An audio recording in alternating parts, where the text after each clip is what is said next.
neighbourhood up this way, where my dad moved up near the Wombat when I was a kid. So I've had a long connection with these forests and chose to move up here over 10 years ago because I love this region so much and the ecosystems of this area. And I've been really lucky as later on as an ecologist professionally to work in pretty much all of these forest areas of the Central West. Yeah, so I mean, it's often hard to say what draws you to an area, but one kind of feature that I think describes it to me is that we live in this amazing transition area where we have the Central West encompasses like the taller kind of montane forests or the taller ranges, but you head a bit further north and you go into the drier box ironbark country. So it's got this amazing mix of the kind of the tall, wet and the dry forests, and where you get these transition areas, you get like more diversity. You get a bit of a mix of the wet and dry and the species moving between. So it's hard to say what exactly brings you to an area, but it's amazing in this region in the Central West where you can, within quite a small area, you can see vastly different ecosystems, from the tall forest to the kind of drier box ironbark and drier woodlands. Yeah, and even like within a short drive, if you go from say somewhere like Trentham and you head north for half an hour, you'll see so many different vegetation communities. It'll change very rapidly, and it's just amazing the diversity in such a small area. So Wellsford Forest, one of my favourite areas of the box ironbark forest, and it really is such an important for that ecosystem. You find some of the oldest stands of box ironbark forest remaining anywhere in the Wellsford, which are so rare now because of we've had so much timber extraction for mining and firewood for well over 150 years. So the Wellsford's got these incredible older areas of box ironbark. It's also got, I was doing some surveys there last spring and documented a completely unknown vegetation community. It's pretty much endemic. It's only known from the Wellsford and surrounding area. So these are on these sandy rises, and these sandy rises, we call those Loxton Sands, and it's kind of fascinating because the ocean once extended from for a time that went into Victoria around 5 to 10 million years ago. And when it retreated, it left these sand deposits going all the way up towards Kerrang. And that ocean actually came not too far from Bendigo, and when it retreated, these sands had blown into the Wellsford. So you've got box ironbark forest, but then you've got these sandy rises. And on the sandy rises, you get this incredible heathy woodland community. And it's the only place that I've seen this community. It's almost treeless. It's really high diversity of like different shrubs and orchids and lilies. It's really incredible, and like I said, pretty much endemic to the Wellsford. Next, we'll go to the Cobor. So Cobor, is this incredible kind of island of taller forests, pretty much surrounded by otherwise kind of plains, volcanic plains. It's quite it's a real kind of outlier of taller forests and a bit of an island. So it's really important for species not only that rely on those ecosystems, but also as a bit of a stepping stone, because there's many species that are migratory across the landscape, and they're going from, say, the eastern forest across to the Wombat. So you've got this, really important kind of stepping stone, as well as habitat in its own right in the Cobor. It's also, I've walked a lot of the creeks and gullies through the Cobor, and a really amazing feature is that you get these granite springs that feed the creeks, and some of those don't dry up very, very regularly because of these springs. So we have a lot of wetlands, well, some wetlands in this region, but a lot of those wet and dry a lot. So you tend to it filters what species you get there. But when you have these kind of almost constant springs, you can have like very different species growing in those springs along the creeks. So yeah, Cobor's got these incredible, not only the taller forest, but also these kind of wetlands and creeks, which support a lot of really important species. Going up to Macedon, it's one of our taller, kind of high elevation areas for this region. We're up around 1,000 metres elevation in Macedon. So it's a really, it's incredible because it supports, alpine ash forests, which are mostly something you see in eastern Victoria, as well as this really rare community of snow gum. So we have patches of snow gum in our region, usually small pockets in the kind of more foothill areas, like very small remnants, which are actually remnants from a time when we had much colder climate during the Ice Age. And as it became warmer, you just had these surviving pockets. But up at Mount Macedon, you've got almost a unique vegetation community that's dominated by the snow gum. It's a kind of montane grassy woodland, and it's pretty much only found at Macedon. To see anything like that community, you'd have to go all the way, probably an hour and a half east of Melbourne, to where we get more montane, snow-like conditions. So Macedon's this, incredible refuge for that snow gum community. We also have just recently the beautiful dusky antechinus was found at Macedon, and that's a species we didn't know was even around there. So we know there's these fauna that occur in that kind of more montane climate, which you're not going to find elsewhere. So you can't reserve another area and capture what you get at Macedon. You're only going to find that in that community. You've got powerful owl, many other species at Macedon.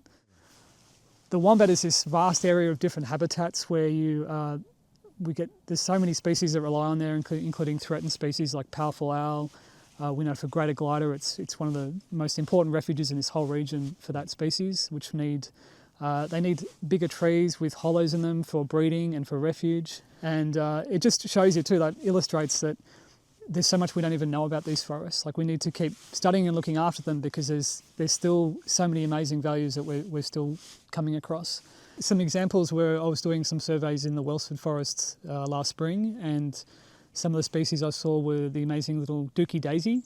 It's only a small daisy. It grows only 10 to 30 centimetres high. But it's a really beautiful little thing that's mostly found up around Dookie, going across to other areas of northeast Victoria like Benalla. And there's this outlying population in Wellsford, which is incredible. And it's a listed threatened species, and it grows in kind of grey box, white box woodlands of the Wellsford. I was also walking through some patches of green mallee in the Wellsford, which usually grows in more kind of sandstone kind of outcrops, and came across this little extremely rare orchid it's called Seek's Whiskers, and it's a greenwood orchid, and the greenwood's often like quite mossy, wet habitats.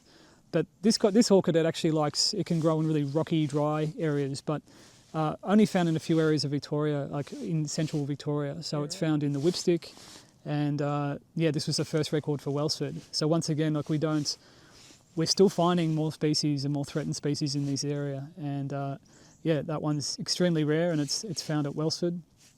Yeah, so the cobor, when I was walking through the creeks and gullies, we found this beautiful swamp daisy bush, Aleria glandulosa, and it only is occurring on these creeks in the cobors where there's these springs. The springs are flowing from the granite outcropping, and because there's constant source of moisture, it's a bit of a refuge for those species that they can't survive in other ecosystems where it dries out.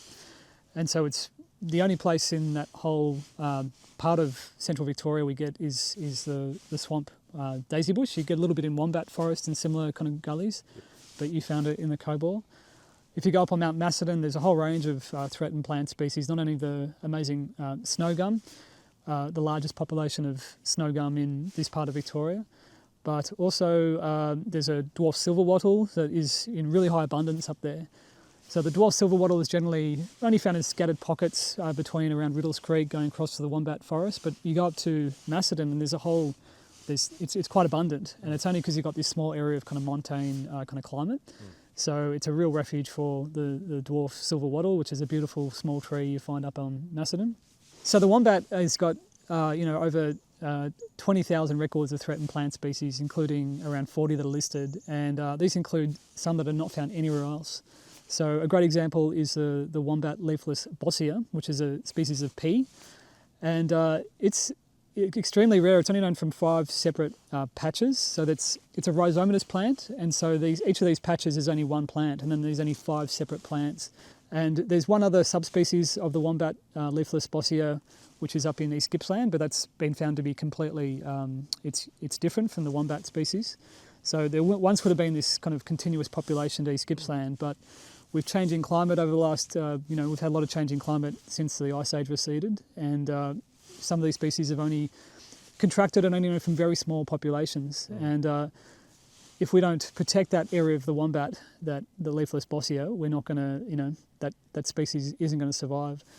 So all these species, threatened species, the reason we kind of focus on them so much is that they require more resources. They require kind of active management. There might be weed control. It might be, kind of replanting. It could be seed collection, all these different things. And it's only if we have more funding for these species that we get, these restoration efforts can actually happen. So it's so important we have the right legislation, the right protection of the forest, so that these threatened species, which are, some of them in very small numbers, can actually get the proper monitoring and care and attention that they need to survive and thrive. Yeah, so the Central West forests, they are so important as corridors because, surrounding them is mostly cleared land, and a lot of these parks, although some of them are quite large, like Wombat or the Pyrenees, they're surrounded by otherwise very cleared agricultural land, so they serve as critical habitat corridors. We need corridors because many species move seasonally. We get a lot of birds, what we call seasonal migrants. So they'll actually go, in the summertime, they might go up into the wetter, cooler country, and then when it gets winter, they'll move down into lowland, kind of warmer areas. So they need to have that connectivity to move across the landscape, across the seasons. Also, many fauna, as they breed, they need their own territory. So as they mature, they need to go off and find their own territory. And if they've got to cross farmland to get there, they're more likely to get, face mortality. And obviously, with a changing climate, the only way that species can really adapt to, maybe shifts in ecosystems, shifts to temperature, is to be able to move across the landscape. But it's not enough just to have trees as a corridor. We need to have functional, healthy corridors. They need to be, well managed and looked after, because if the corridors are too narrow or they're full of foxes or weeds and all those kind of things, then they might be pretty much not functional for many species to use. Yeah, so the Central West it's incredible how many of our pretty much all the major rivers of central Victoria originate in these parks. So for Wombat, for example, you've got the Loddon, the Campaspe, the Colaban. They all head north into the Murray-Darling. And on the south side of the Wombat, you've got the Werribee River and the Moorabool have part of their headwaters as well. So these forests are so essential for, not only for native ecosystems, but for humans, for our water use. But we all know that now, that there's plenty of research showing that catchments need to be properly protected to kind of safeguard our water supply. So we know that forestry, if you cut down, you're logging trees, you're going to be replaced by young regrowing trees, which use more water, and you're going to have far less water running off into catchments. So it's going to affect your water use and how much you can actually have flowing down rivers. Also in recent times, we've had multiple proposals for mining operations quite close to headwaters, like the Letterderg River. There was a proposal to do a major mine at the headwaters, and we're still having problems with leaching of chemicals and all kinds of things near our waterways. So it should be a no-brainer that the headwaters of our rivers need to be protected. They need to be in properly protected parks, so that we have clean, fresh water going into our streams. Not only, as I said, for ecosystems, but for human consumption as well. And obviously for carbon, there's plenty of research now showing that it's only the older, undisturbed forests that are going to actually support the higher carbon. It's only within properly protected parks that we're actually going to see forests kind of establish there and sequester more amounts of carbon by being properly protected and having older forests that aren't subject to lots of damaging activities. Obviously these forests have been cared for and looked after by Indigenous traditional owners for tens of thousands of years, for over 1,000 generations, and they continue to do so. And for all of us, these forests are so important, not only for their inherent value as ecosystems, but we all know what it's like to have a patch of bush next door where we can go for a walk at the end of the day and kind of refresh and revitalise. And no one wants to go into a park and see a logging coupe or a mining operation. They go there to see a healthy forest. And even if you don't understand or know all your different species, I think we all know what it's like to be in a healthy forest, because you're going to have more bird song, you're going to have all the different frog calls, you're going to have all this kind of diversity that we kind of get to enjoy when we're enjoying our forests. And because we're not just managing nature, we are nature, and we need nature to pretty much to survive. It's not just about trying to save species. It's actually part of our own kind of for our own well-being to have these areas protected so we can enjoy them as well.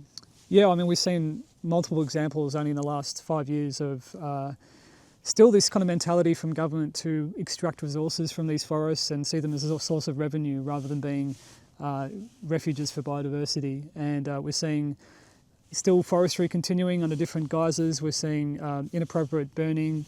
We're seeing mining proposals going in, and none of these would happen if we had a national park like these. Or they would at least be far more protected from these kind of proposals and activities.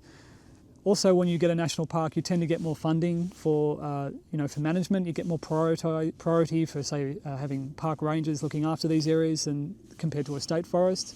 So it's so essential to have this legislation to protect them from, kind of this extraction mentality and this continuing damaging activities, and also that we just have more priority for these, valuing and recognising that they're really important, nationally important values that need to be in national parks.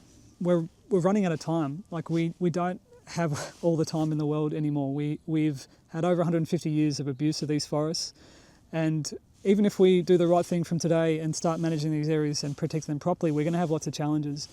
To continue to extract and kind of, just see these areas as a source of revenue and continue these damaging activities, we're going to lose species. I mean, nature will survive it, but it might take millions of years for, species to adapt and evolve. But the question is, what kind of ecosystems do we want to give to our kids, to our next generation? Because if we don't act now, we're going to be handing down ecosystems which are completely depleted and which are just going to see continuing decline. So my main message is that we don't have time to stuff around anymore. We need to act now, and we need to get on with it. And this is a generation where we can do something. And there's no time for waiting any longer.